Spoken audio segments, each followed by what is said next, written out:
अंधेरी सुनसान रात में दो दोस्त राजू और कन्हैया जंगल में रास्ता भटक गए थे। रास्ते की तलाश में जंगल में इधर उधर घूम रहे थे। तभी राजू का पैर कहीं पड़ता है। राजू डर जाता है और कन्हैया से बोलता है, मेरे पैर के नीचे सांप आ गया है। तब कन्हैया बोलता है, डरो मत, वो पेड़ की जड़ें हैं। कन्हैया बोलता है, नहीं, वो पेड़ की जड़ें नहीं है, मेरे पैर के नीचे सचमुच सांप आ गया है। कन्हैया राजू को बहुत समझाता है और बोलता है, तुम डरो नहीं, मैं तुम्हारे साथ हूँ। तब राजू बोलता है, तुम साथ हो इसीलिए तो डर लग रहा है, तुम्हें तो डर लगता नहीं, लेकिन मुझे अंधेरी रात में बहुत डर लगता है। मुझे इस जंगल से जल्दी बाहर निकालो। तब कन्हैया उसे समझाता है, तुम डरो नहीं, मेरे साथ आगे बढ़ो, तुम्हें कुछ नहीं होगा। दोनों जंगल में आगे बढ़ना शुरू कर देते हैं। कुछ दूर चलते हैं, तभी एक साधु के भेष में एक इंसान वहां पर आता है। राजू उस इंसान को देख डर के मारे भागने लगता है। तब वो इंसान उसे बोलता है, तुम डरो नहीं। तब राजू पूछता है, तुम कौन हो? तब वो व्यक्ति बोलता है, मैं अघोरी हूँ और मैं इस जंगल में रहता हूँ। तब वो अघोरी राजू और कन्हैया से पूछता है, तुम दोनों इन सुनसान रात में इस जंगल में क्या कर रहे हो?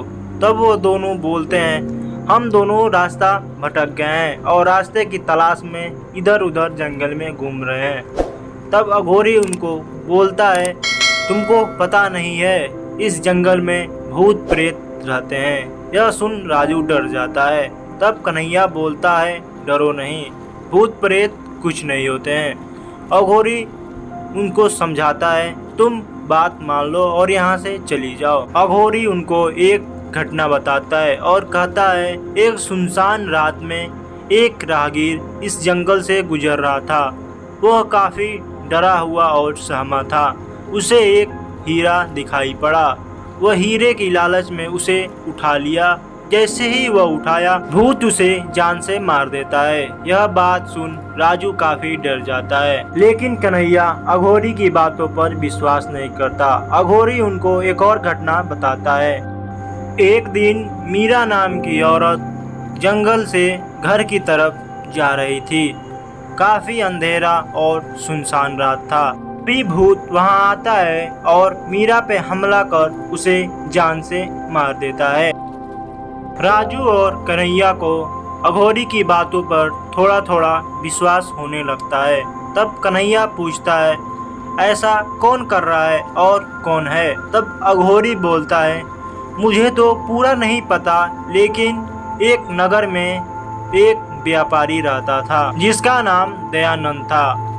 उस व्यापारी को सोने से बहुत प्यार था। वह सोने से काफी प्यार करता था।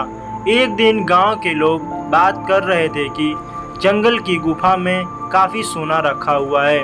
वह व्यापारी उस गुफा को तलाश कर जंगल में पहुंच जाता है। दयानंद गुफा के अंदर जाता है और देखता है पूरा गुफा सोने से भरा हुआ है। वह देख काफी प्रसन्न हो जाता है। वह सोने का सिक्का जैसे ही उठाता है, चट्टानें खसकने लगती हैं और वह पत्थरों के नीचे दबकर मर जाता है।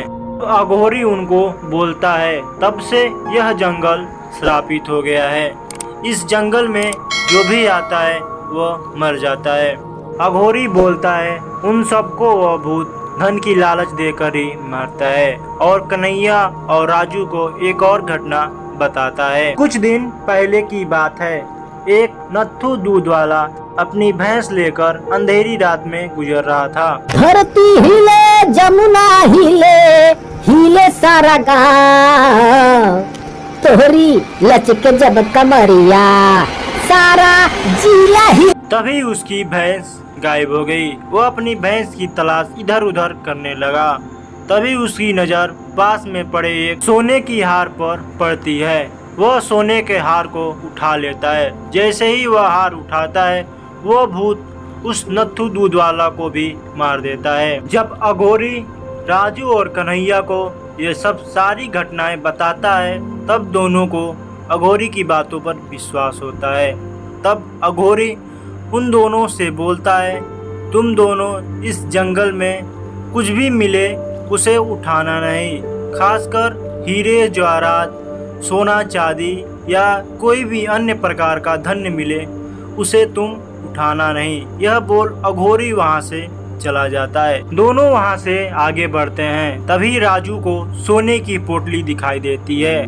राजू जैसे ही आगे बढ़ता है, कन्हैया उसे अघोरी की बात याद दिलाता है। दोनों अघोरी की बात याद कर वहां से रफू चक्कर हो जाते हैं। तब कन्हैया राजू को समझाता है कि तुम्हारी मूर्खता और लालच की वजह से आज हम दोनों की जान चली जाती।